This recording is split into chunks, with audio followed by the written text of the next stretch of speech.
We live in a world that confuses stimulation with satisfaction. We chase what feels good, hoping it will make us feel whole.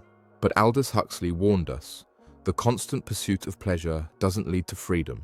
It leads to control. In Brave New World, Huxley imagined a society where people no longer think for themselves because they no longer feel the need to. They're sedated by comfort, distracted by pleasure, kept numb by endless entertainment. And though his world was fiction, it's looking more like reality every day. We scroll, we consume, we buy. We chase highs, likes, attention, dopamine hits, because being still feels unbearable. But here's the truth. The more you depend on pleasure, the more powerless you become. Not because pleasure is wrong, but because it becomes a trap when it's used to avoid yourself. Huxley understood that the danger of pleasure isn't in its presence, it's in its excess.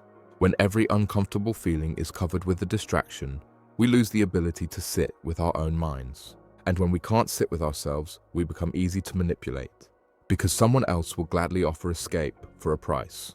This is how pleasure, unchecked, becomes a form of enslavement. Not with chains, but with comfort.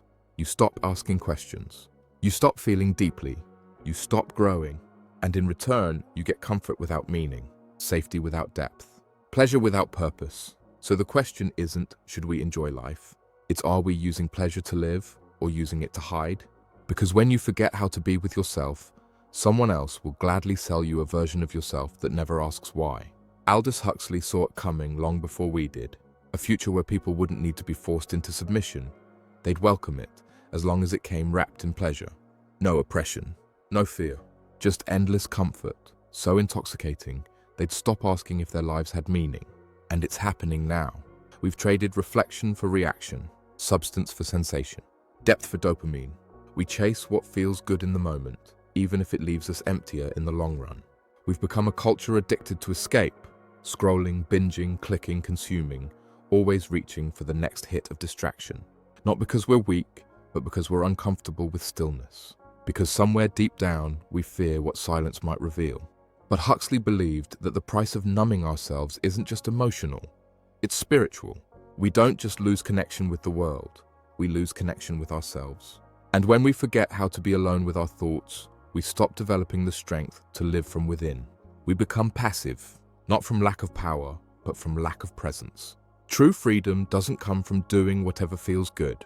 It comes from choosing what's real, even when it's uncomfortable, even when it's quiet, even when it hurts.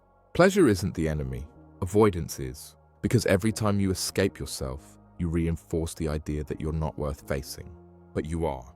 And your life becomes something different the moment you stop reaching for the next high and start listening to the part of you that doesn't need to be entertained. That part of you is still there. It's waiting in the silence. It's waiting in the stillness. And it's the only thing that pleasure can't replace. Huxley didn't fear a world ruled by pain. He feared a world anesthetized by comfort, where no one reads because screens are easier, where no one thinks because pleasure is faster, where truth is lost, not through censorship, but through distraction. And that's exactly how we fall asleep, not all at once, but slowly, one scroll, one click, one convenience at a time. We forget how to sit in silence, how to be bored, how to feel discomfort and stay present with it. Instead, we run to the next product, the next video, the next numbing dose of novelty. But what happens when we no longer know ourselves apart from stimulation? When our identities are built on consumption, not reflection, you begin to feel hollow, not broken, but unanchored, as if something essential has gone missing, even though, on the surface, nothing is wrong. This is the cost of pleasure without purpose. It erodes the soul quietly, not with pain, but with emptiness. Huxley believed that true humanity is found in the inner life, in our ability to think deeply, to feel fully, to choose meaning over mindless satisfaction. So ask yourself, when was the last time you sat in stillness, not as punishment, but as a way to reconnect? When was the last time you did something meaningful that didn't offer instant reward? The answers may be uncomfortable, but discomfort isn't the enemy, it's the invitation. To wake up, to feel again, to remember that aliveness isn't built on constant pleasure, it's built on presence. And presence can't be purchased, it has to be practiced. There's nothing wrong with pleasure. It's a natural part of being human. Joy, beauty, laughter, connection. But Aldous Huxley warned what happens when pleasure becomes the goal instead of the byproduct. It starts to consume you, and worse, it starts to replace you. Because the pursuit of constant pleasure doesn't just numb your pain, it numbs your intuition. It dulls your creativity, it flattens your spirit. Soon, you don't know what you really want. You only know what feels good for a moment. And that's the trap, because when you no longer chase meaning, you become easy to influence. You're no longer guided by your own truth. You're pulled by every algorithm, every advertisement, every empty promise of happiness. Huxley saw this clearly. A society addicted to pleasure doesn't need to be silenced. It silences itself, not through fear, but through apathy. You start to care less about what matters, about what's real, about who you are when no one's watching. But underneath the distractions, the real you still waits. Not the version seeking likes or success or stimulation. The version that longs for truth, depth, integrity. And that version doesn't come alive through escape. It comes alive through intention. Not by avoiding discomfort, but by facing it. Not by numbing pain, but by learning from it. Not by being endlessly entertained, but by becoming fully awake. So you begin to notice where your attention goes, what you're reaching for when you're uncomfortable, and whether those things are actually nourishing you or just keeping you asleep. Because real freedom isn't found in avoiding life.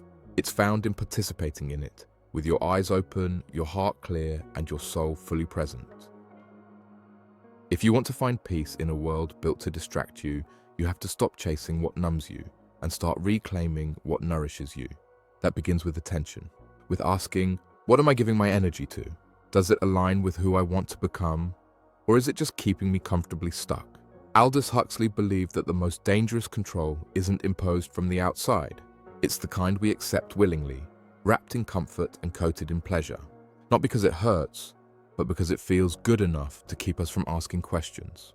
But you're here because you're starting to ask, starting to feel the tension between comfort and clarity, between stimulation and stillness, between escape and awakening. This is your moment to pause, to reflect, to choose depth over distraction. Start small. Sit with silence for 5 minutes. Notice what comes up, not to judge it, but to listen. Beneath the noise, your mind still knows how to think. Beneath the numbness, your heart still knows how to feel. This isn't about rejecting pleasure.